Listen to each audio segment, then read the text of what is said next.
Continuamos con los versículos 4 al 6 de Apocalipsis capítulo 1, la visión de apertura. La dedicación. Después de la bendición, tenemos la dedicación en estas palabras. Versículos del 4 al 6. Versículo 4. Juan, a las 7 iglesias que están en Asia, gracia sea a vosotros y paz del que es y que era y que ha de venir, y de los 7 espíritus que están delante de su trono. Versículo 5.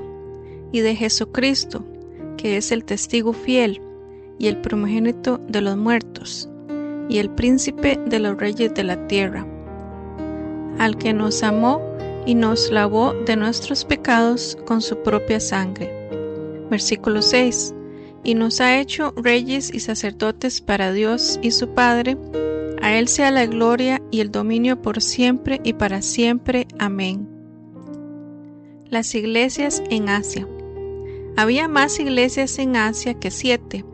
Podemos limitarnos a la fracción occidental de Asia conocida como Asia Menor, o podemos incluir menos territorio que eso, porque incluso en esa pequeña porción de Asia Menor, donde estaban situadas las 7 iglesias que se mencionan, y justo en medio de ellas había otras iglesias importantes. Colosas, a los cristianos de cuyo lugar Pablo dirigió su epístola a los colosenses, se encontraba a una ligera distancia de la Odisea. Mileto se encontraba más cerca de Patmos que cualquiera de las 7, donde Juan tuvo su visión, y era un lugar importante para la iglesia, como podemos juzgar por el hecho de que Pablo, durante una de sus estancias ahí, hizo traer a los ancianos de la iglesia de Éfeso para reunirse con él en ese lugar. Puede verse Hechos 20, versículos del 17 al 38. En el mismo lugar también dejó enfermo, en buenas manos cristianas sin duda, a Trófimo, su discípulo. Segunda de Timoteo 4, versículo 20. Y Troas, donde Pablo pasó una temporada con los discípulos, y desde donde, habiendo esperado hasta que el sábado hubiese pasado, comenzó su viaje, no estaba lejos de Pérgamo, nombrado entre los 7. Por lo tanto, se convierte en una pregunta interesante determinar por qué 7 de las iglesias de Asia Menor fueron seleccionadas como aquellas a las que la revelación debía estar dedicada.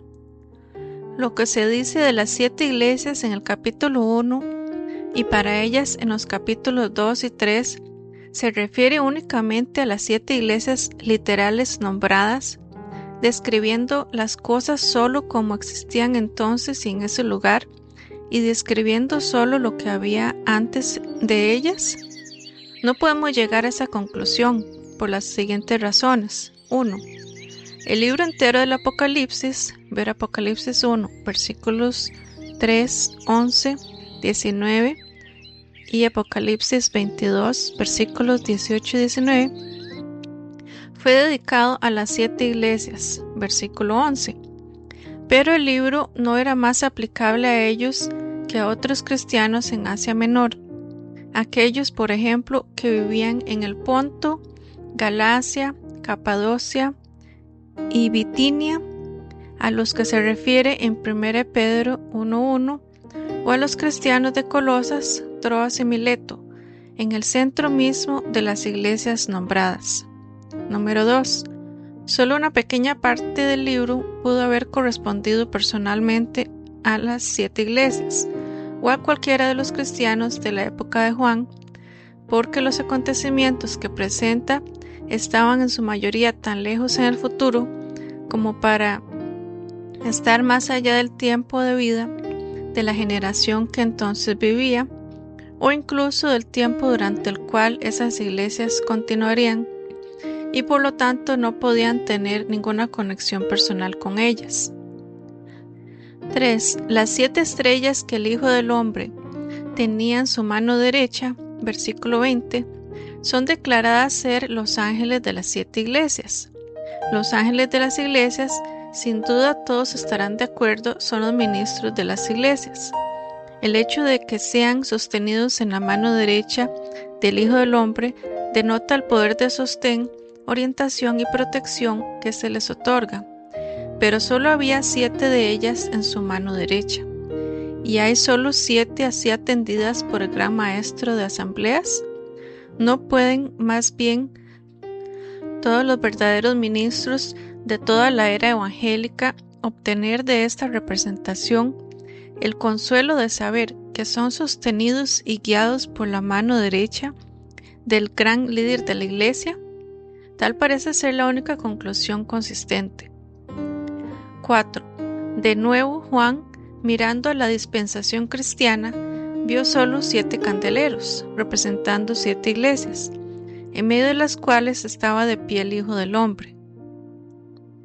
La posición del Hijo del Hombre en medio de ellas debe denotar su presencia con ellas, su vigilancia sobre ellas y su escrutinio minucioso de todas sus obras.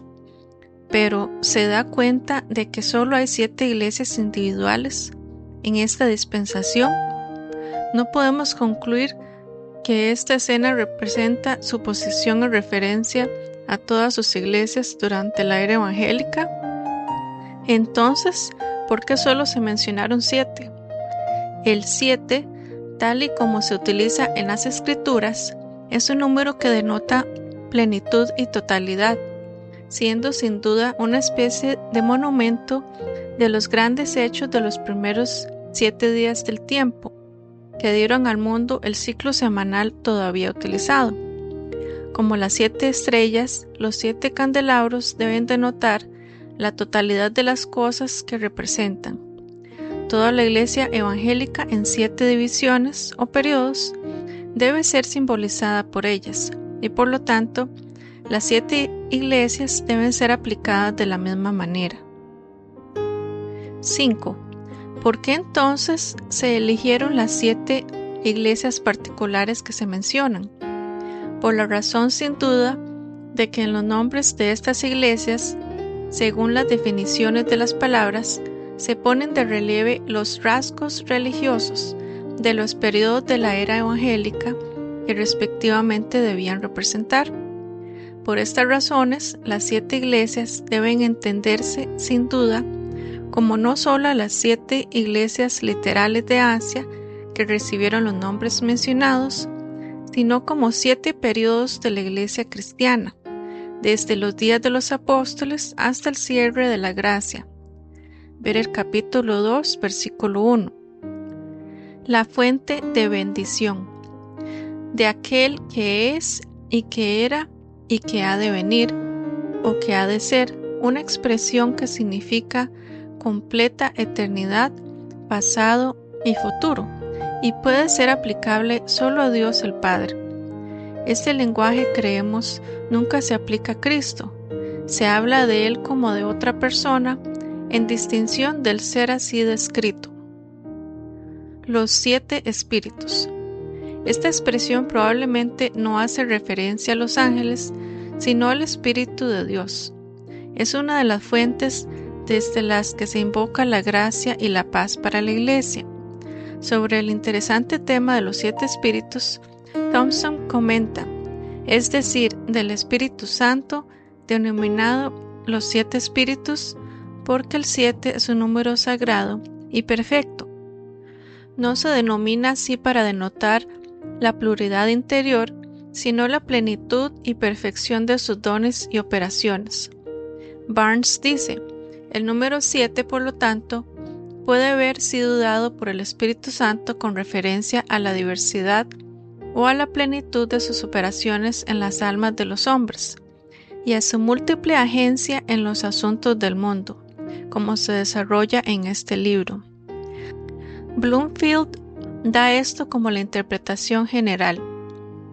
Su trono, el trono de Dios el Padre, porque Cristo aún no ha tomado su propio trono.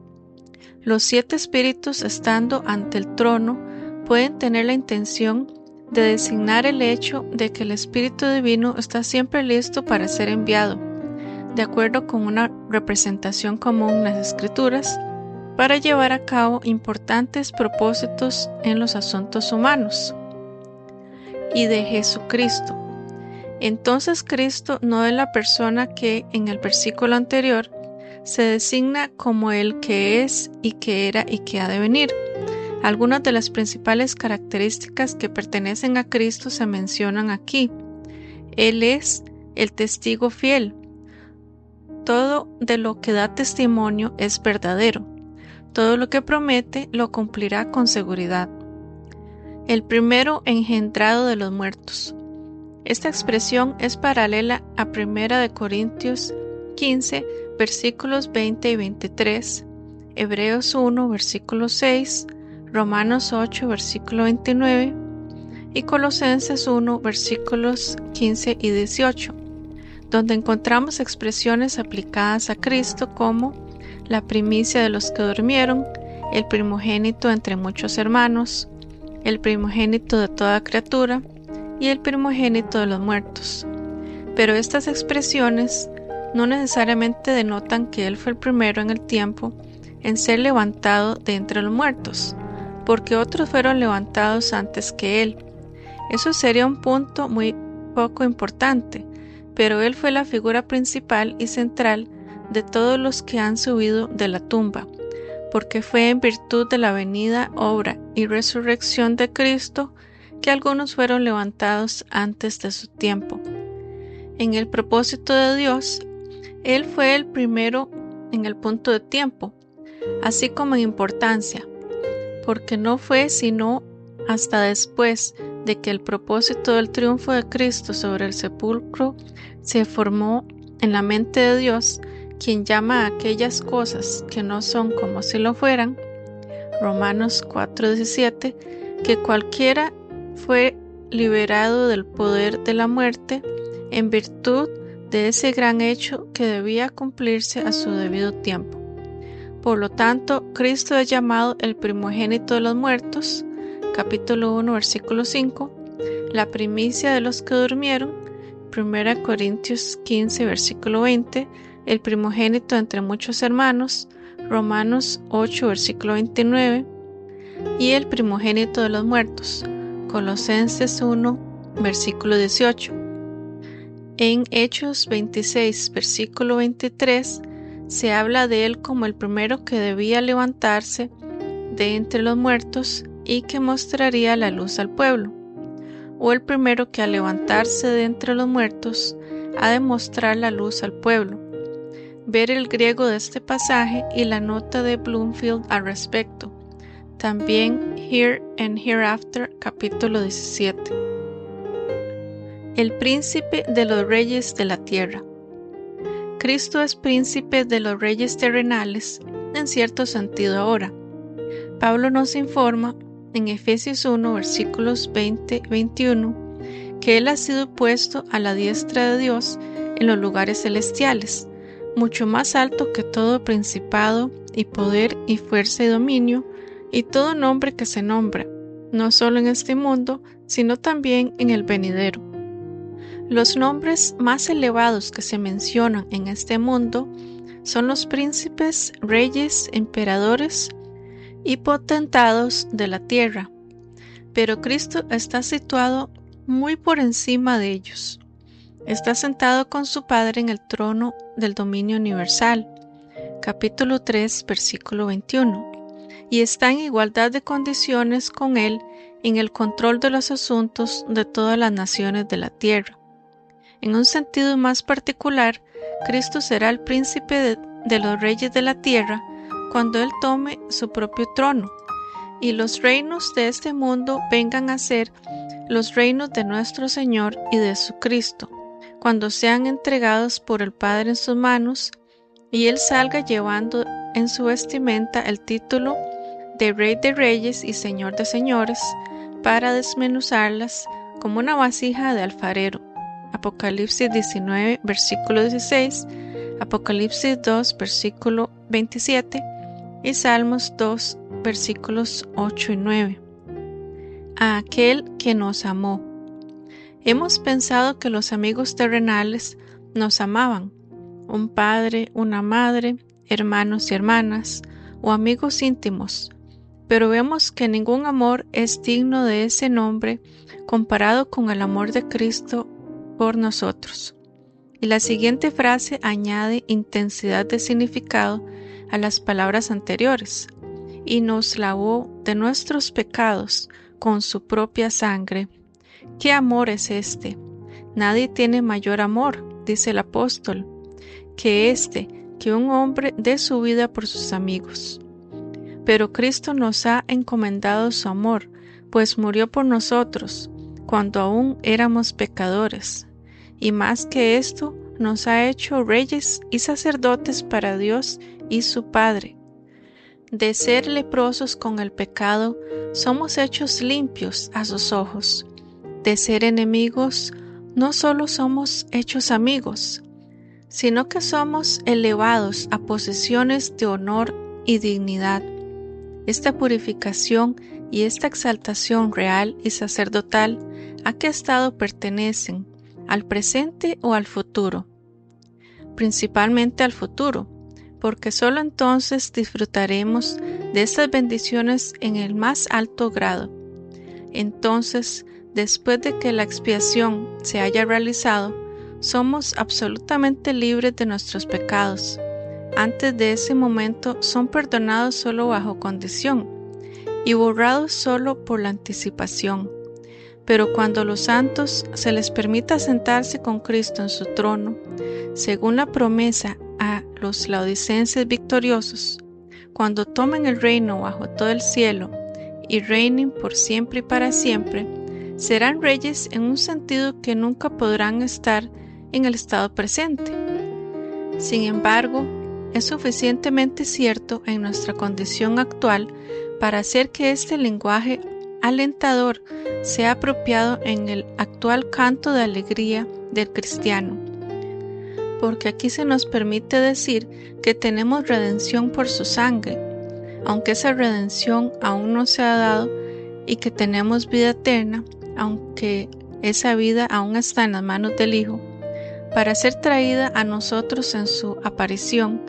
Y sigue siendo cierto, como en los días de Juan y Pedro, que Dios designa a su pueblo en este mundo para ser para él una generación escogida, un sacerdocio real de reyes, una nación santa, un pueblo peculiar. Primera de Pedro 2, versículo 9, Apocalipsis 3, versículo 21, Daniel 7, versículos 18 y 27. No es de extrañar que el amante y amado discípulo atribuyó a este ser que tanto ha hecho por nosotros la gloria y el dominio por siempre y para siempre, y que toda la Iglesia se una a esta más que adecuada atribución a su mayor benefactor y más querido amigo.